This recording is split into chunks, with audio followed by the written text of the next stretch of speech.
Bonjour à tous, vous écoutez La Parole A, le podcast de la Fédération Gay-Lussac, 20 écoles de chimie et de génie chimique, qui vous emmène à la rencontre de ceux qui, grâce à la chimie, répondent aux grands défis qui attendent notre société pour un monde plus durable.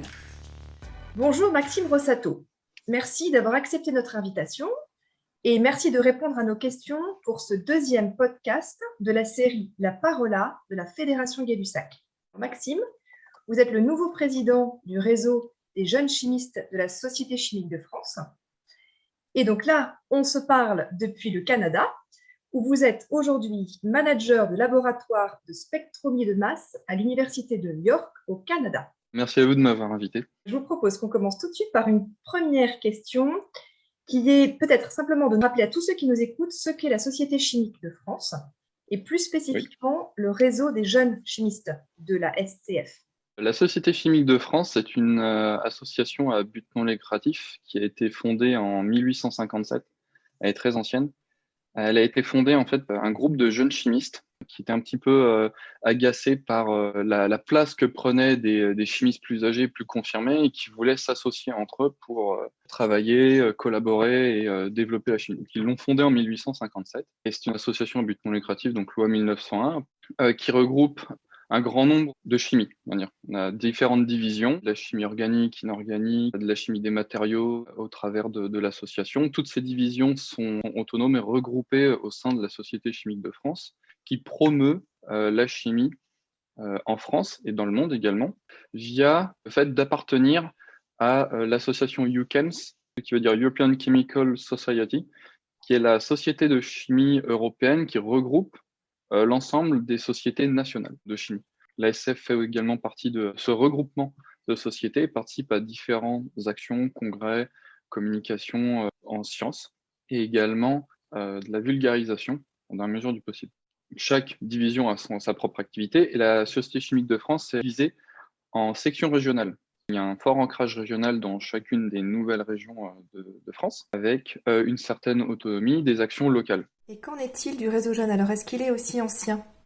Le RJSCF, lui, il est beaucoup plus récent que ça. Il a été créé en 2014. J'ai moi-même fait partie de l'équipe qui a fondé le réseau des jeunes chimistes, en tout cas de l'équipe qui a participé au premier bureau, lors d'une réunion qu'on a effectuée à Paris pour créer ce réseau, suite à le même concept qui a été mis en place au niveau européen. Il y a une division qui s'appelle l'EYCN, European Young Chemist Network, qui a été créée, elle, en 2006, si je ne dis pas de bêtises, et des membres de la Société chimique de France, des jeunes chimistes, y ont participé et ont souhaité développer le même système en France. Le bureau du RJSCF était élu pour 3 ans. Là, on en est au 3e bureau. Voilà, est-ce que vous pourriez aussi nous dire quel est l'objectif de votre réseau? L'objectif, c'est de mettre en réseau, comme son nom l'indique, l'ensemble des bureaux de jeunes chimistes des sections régionales. Devant l'intérêt que le réseau européen présentait, donc Camille Auger et Grégory Châtel, qui ont l'idée de créer le RJSCF, se sont dit on va faire la même chose au niveau français et on va mettre en réseau tous ces bureaux régionaux de jeunes chimistes. On va les connecter entre eux, on va favoriser les interactions, les discussions, on va promouvoir la chimie au niveau des jeunes, dans les universités, les écoles, et aussi évidemment aider, assister les jeunes chimistes dans tout ce qui est recherche d'emploi, carrière, avec des ateliers, orienter les jeunes chimistes, leur ouvrir leurs horizons à différents niveaux. Voilà. Ça, c'est l'objectif du RJSCF. Et alors, quand vous dites jeune, vous vous adressez à des personnes de quel âge? C'est-à-dire que la petite anecdote que j'ai, c'est à propos d'un enseignant en chimie organique que j'avais à CPE Lyon, justement, une des écoles de la Fédération Gay-Lussac, qui disait jeune en chimie, c'est très relatif. Parce que pour faire un chimiste, il faut beaucoup d'années d'études. Donc, on est encore jeune chimiste jusqu'à, on peut dire, 35 ans. En fait, le critère officiel qui est retenu au niveau du UCHEMS et à l'ASCF, c'est 35 ans. Faire partie du RGSCF, c'est être membre de la SCF et avoir moins de 35 ans. Et aujourd'hui, vous avez combien de membres? On est entre 1000 et 1200 à peu près. Est-ce que vous avez des projets en vue, des projets à court, peut-être un peu plus long terme?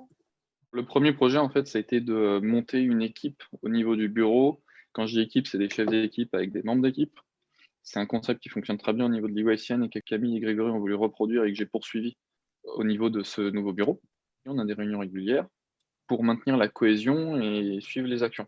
Ça discute, on donne envie aux gens, on leur dit, on leur donne un petit cadre. de travail et voilà, ils ont envie, du coup, ils s'investissent. Les autres projets qu'on a, évidemment, il y a de la médiation scientifique et de la vulgarisation qui est très important pour parler aux jeunes.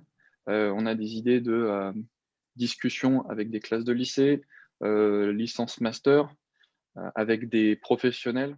Alors, c'est vrai que la pandémie a accéléré ou facilité, on va dire, ce type d'événement, parce qu'on se rend compte que maintenant, ça devient presque un réflexe, dire, bon, on se fait une réunion sur Zoom, on se connecte ou sur je sais pas quel autre logiciel de visio, puis on fait une conférence et on parle. Et on peut aussi permettre d'engager des gens un peu partout dans le monde. Et ça donne une certaine facilité. C'est extrêmement pratique pour pouvoir organiser ce genre de choses, à distance aussi, tout en ayant la proximité des gens. Est-ce que vos Voilà. webinaires sont ouverts à tout le monde? Ça va dépendre des sujets. On prévoit des webinaires qui vont être axés sur la participation de jeunes doctorants dans les labos pour les exercer à l'oral, la présentation, la réponse aux questions. Donc là, ça va être des sujets un peu techniques. Et on essaye aussi d'organiser des webinaires plus sur des sujets transversaux, disons, les compétences pour l'emploi, et aussi des sujets plus sociétaux, du style le recyclage ou l'économie circulaire, le changement climatique.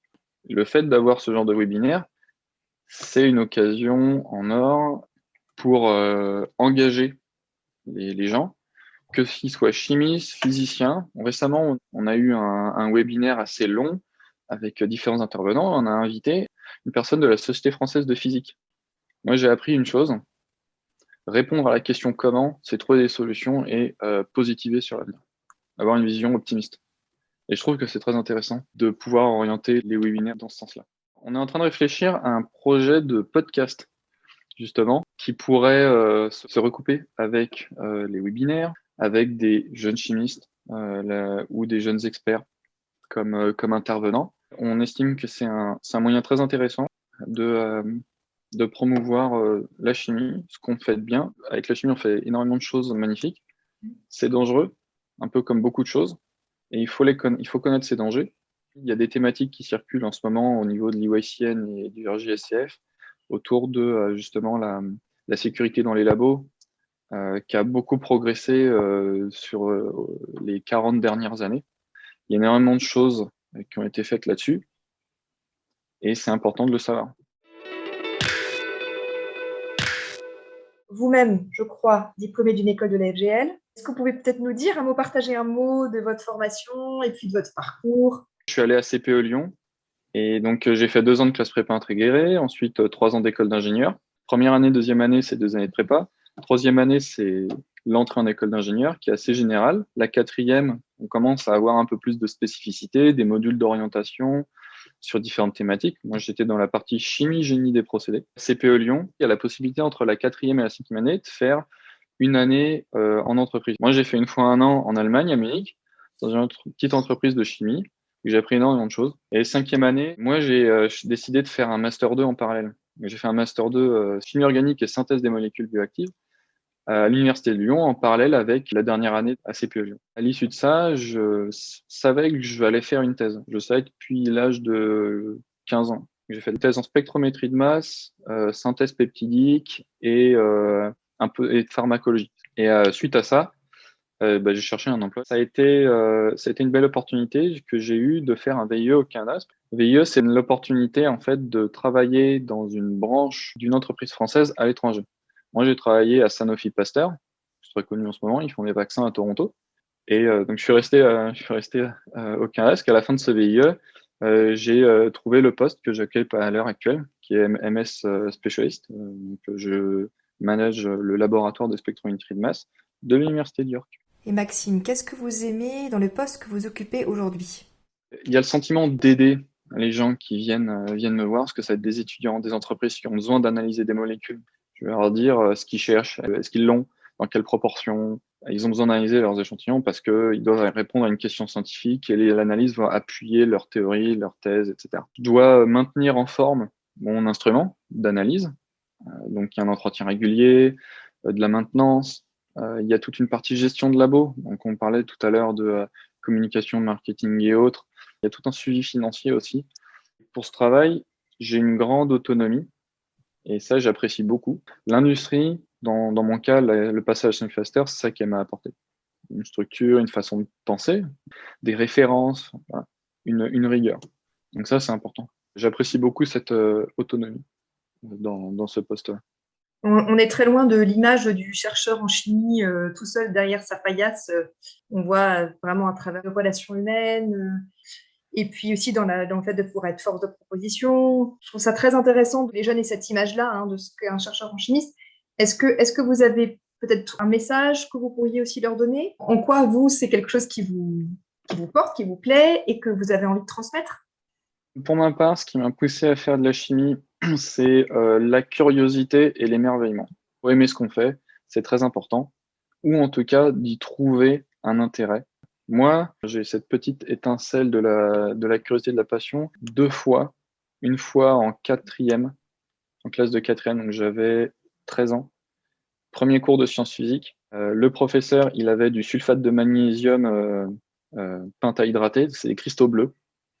Il l'a mis dans une casserole, il l'a fait chauffer. On a vu de la fumée.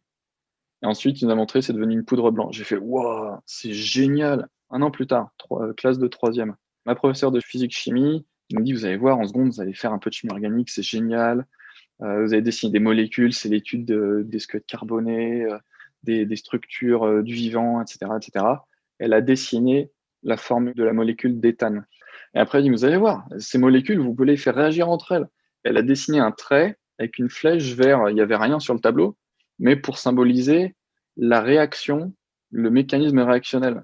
Et là, je me dis, c'est génial ce truc, wow, on peut faire des choses avec les molécules, c'est génial. Elle dit, je vais faire ça. Donc, si je fais un petit message à nos jeunes qui vont vous écouter, c'est soyez curieux. Vous arrêtez pas quand quelqu'un vous dit que curiosité est un vilain défaut, c'est pas vrai. La curiosité est une merveilleuse qualité. Soyez créatifs, soyez inventifs.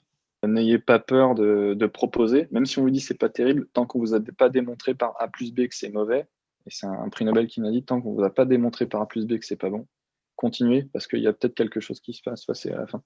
Et gardez cette flamme qui vous fait vous lever le matin tous les jours. Merci beaucoup. Merci Maxime pour notre échange. Je vous en prie. Merci d'avoir écouté notre podcast.